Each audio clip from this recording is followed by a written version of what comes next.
सभी सुहागन महिलाओं को करवा चौथ की अनंत और अनंत शुभकामनाएं। आज मैं करवा चौथ से संबंधित आपको कुछ इंपॉर्टेंट बातें बताती आ रही हूँ जो शायद आपको कभी किसी ने नहीं बताई होगी।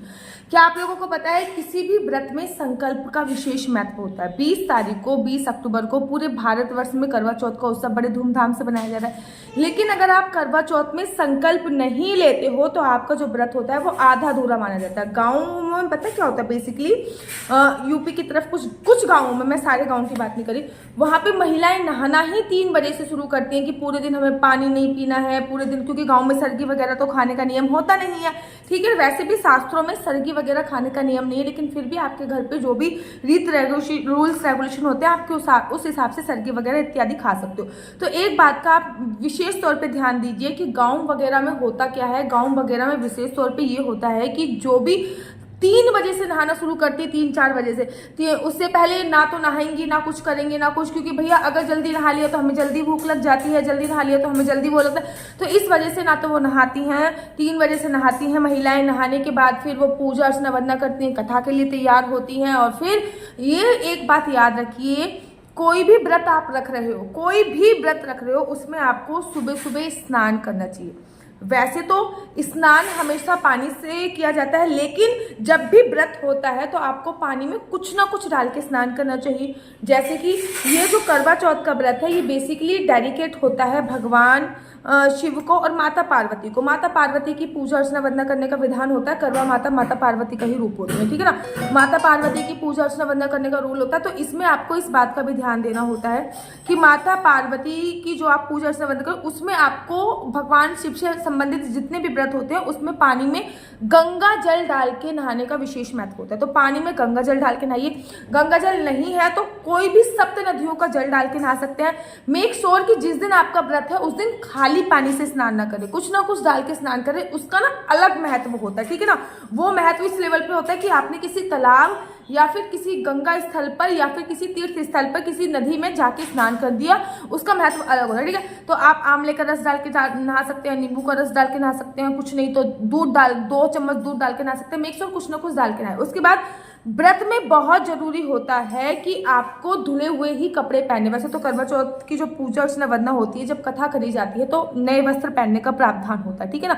या तो आप अपने शादी के वस्त्र पहनिए जो आपने फेरे के टाइम पे पहने थे, नहीं तो आप नए वस्त्र पहनिए, ठीक है। लेकिन सुबह सुबह जब आप संकल्प लोगे तब भी आपको धुले हुए वस्त्र ही पहनने होते। बड़े सारे लोग कहते हैं कि हमने 1 घंटे ये कपड़े पहने थे, कल अब हम दोबारा रिपीट। चाहे आपने 1 मिनट के लिए भी कपड़े पहने हैं ना, तब भी आपको वो वस्त्र धोकर ही पहनने होते हैं, क्योंकि उसमें आपकी वाइब्रेशंस, आपका जो ओरा है, आपकी शरीर की एनर्जी है वो चली गई है, इसलिए आपको धोकर ही पहने। तो धुले हुए वस्त्र पहने। अब बात आती है संकल्प की, जो मेन टॉपिक है। बिना संकल्प के कोई भी जो व्रत होता है वो आधा अधूरा माना जाता है, चाहे वो करवा चौथ का ही व्रत क्यों ना हो। करवा चौथ के व्रत में भी आपको संकल्प अवश्य लेना है। मैं 2 तरीके से संकल्प लेना बताऊंगी। देखो, अगर आप सक्षम है तो किसी ब्राह्मण को घर पे बुला के संकल्प ले सकते हैं। 2 तरीके से संकल्प लेना बताऊंगी। एक तो वो संकल्प लेना कि अगर आप फ्री हैं, मतलब पीरियड्स वगैरह नहीं है, तो कैसे संकल्प ले सकते हैं, और अगर आपको पीरियड्स वगैरह है तो कैसे संकल्प ले सकते हैं। ये जो संकल्प लेना है ना, ये आपको सुबह सुबह लेना होता है। याद रखिए, सरगी भी नहाकर ही खाई जाती है। बड़े सारे लोग बिना नहाए सरगी खाते हैं, ऐसा नहीं होता है।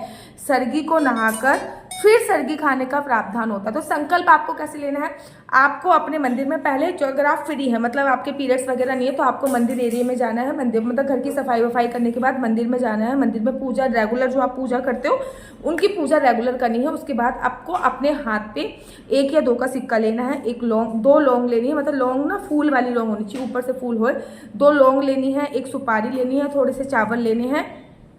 चावल का एक भी दाना टूटा हुआ नहीं होना चाहिए। उसके बाद आपको अपने सीधे हाथ पे रखना है, ठीक है ना। मैं फ्रंट कैमरे से वीडियो बना रही हूँ तो शायद मेरा उल्टा दिख सकता है। फिर सीधे हाथ पे रखना है। उसके बाद आपको बोलना है ओम नमः शिवाय, ओम नमः शिवाय, ओम नमः शिवाय। ओम नमः शिवाय क्यों बोलना है? बिकॉज ऑफ द रीजन ये व्रत माता पार्वती और भोले बाबा से संबंधित है, इसलिए हमें ओम नमः शिवाय बोलना है। उसके बाद आपको अपना नाम बोलना है। जैसे कि मेरा नाम शादी से पहले आशु परिहार था, लेकिन अब राइट नाउ मेरा नाम आशु चौहान हो गया। तो मैं हमेशा शादी के बाद वाला नाम बोलता, मेरा नाम आशु चौहान है। मेरा गोत्र शादी से पहले कौशल था, शादी के बाद मेरा गोत्र केमलक्ष हो गया। तो मैं बोलूँगी ओम नमः शिवाय, ओम नमः शिवाय। मेरा नाम आशु चौहान है, मेरा गोत्र केमलक्ष है, मेरा निवास स्थान पुणे में। मतलब जिस निवास स्थान पे आप रहकर व्रत करो, चाहे आप, मैं जैसे कि वृंदावन से बिलोंग करती हूँ, बट राइट नाउ मैं यहाँ पे रह रही हूँ, वो पुणे है, ठीक है, तो मैं पुणे ही बोलूंगी। आपको अपने मायके का गोत्र नहीं बोलना, आपको अपने ससुराल का ही गोत्र बोलना है, सरनेम भी आपको अपने ससुराल का ही लगाना है। फिर मैं आज पूरी निष्ठा भाव से निर्जला करवा चौथ का व्रत रख रही हूँ। यह व्रत माता रानी मुझे संपूर्ण करने में मेरी सहायता करे। ये व्रत मैं चांद को अर्घ देने के बाद पूर्ण करूंगी। और ये जो सामग्री है, ये आपको एक लोटे में, जो लोटा आप भगवान सूर्य को जल चढ़ाओगे उस लोटे में डाल सकते हो, या फिर भगवान के चरणों में रख सकते हो, ठीक है ना, शिवलिंग के चरणों में रख सकते हो, जो भी आपके मंदिर इत्यादि है उस पर ये सामग्री आप रख सकते हो। जब ये सामग्री आप रख दोगे ना, तो उसके बाद आपको क्या करना, जब ये आपने ये वाली सामग्री रख दी, उसके तत्पश्चात आपको कुछ नहीं करना, आपका संकल्प पूरा हो गया। वो जो लोटा वाला जल है वो आप सूर्य भगवान को चढ़ा के आ जाइए। जो सामग्री है वो आप निकाल के पक्षियों के लिए भी डाल सकते हैं। जो पैसे हैं उसमें कुछ पैसे और इंक्लूड करके किसी गरीब, किसी निर्धन को आप करवा चौथ पे दान की बहुत बड़ी महिमा होती है, वो जरूर दीजिए। उसके बाद अगर आपके पीरियड्स आ रहे हैं, ठीक है ना, पीरियड्स आ रहे हैं तो आप मंदिर में नहीं जा सकते, मंदिर की किसी भी चीज को स्पर्श नहीं कर सकते। अगर पीरियड्स आ रहे हैं तो संकल्प कैसे लें कि इनकेस पीरियड्स तो आपको घर के किसी भी मेंबर से चावल मंगाने हैं। चावल आपको अपने हाथ पे लेने, घर के किसी भी कमरे में ले सकते हैं, किचन एरिया में रह सकते हैं, ले सकते हैं। थोड़ा सा 1 या 2 बूंद जल डालना है, चावल लेने हैं, 1 या 2 का सिक्का लिखना है। अब आपको सेम प्रोसीजर करना है। ओम नमः शिवाय, ओम नमः शिवाय, मेरा नाम आशु चौहान है, मेरा गोत्र केम लक्ष्य है, मैं आज पूरी विधि विधान, मेरा निवास स्थान पूरे है, मैं आज पूरी विधि विधान से निर्जला करवा चौथ का व्रत रख रही हूँ। ये व्रत मैं चांद को अर्घ देने के बाद विश्राम करूंगी। भगवान शिव से मेरी प्रार्थना है कि व्रत संपूर्ण करने में मेरी सहायता करें। और ये सामग्री आपको पक्षियों को डाल देनी है। जो पैसे हैं उसमें कुछ पैसे और मिलाकर आपको किसी गरीब को देने हैं। तो मैंने ये दोनों तरीके बताए हैं कि अगर आपके पीरियड्स है तो आप कैसे संकल्प लीजिए, अगर पीरियड्स नहीं है तो आपको कैसे संकल्प लेना है। याद रखिए, बिना संकल्प के व्रत जो होता है वो आधा अधूरा माना जाता है, बिना संकल्प के व्रत संपूर्ण नहीं माना जाता है। इसलिए मेक श्योर कि आप संकल्प अवश्य लें और संकल्प लेने के बाद ही आप अपना व्रत जो है वो प्रारंभ करें। आशा करती हूँ ये वीडियो आपको बहुत अच्छी तरीके से समझ में आ गई होगी। अगर आप लोग अपनी कुंडली मुझसे दिखवाना चाहते हैं तो मेरा नंबर है 429202565। आप अपने हस्बैंड की करवा चौथ पे गिफ्ट दीजिए, अपने हस्बैंड की कुंडली मुझसे दिखवाइए। आप अपने बच्चों की कुंडली मुझसे दिखवा सकते हैं। मुझे केवल आपको जन्म की तारीख और समय चाहिए होता है। अगर समय नहीं पता तो जगह चाहिए होती है।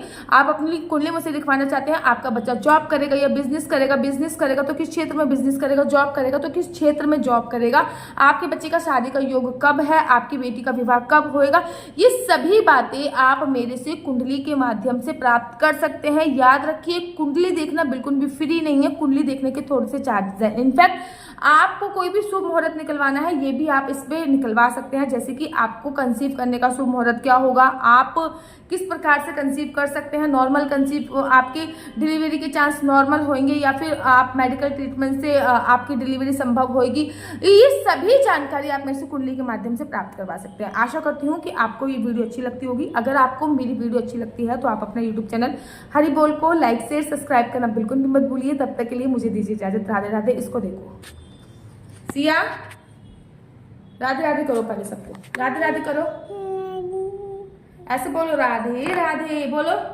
राधे राधे। कह दो कैसे हो आप, कैसे हो, अच्छे हो, कह दो हरि बोल।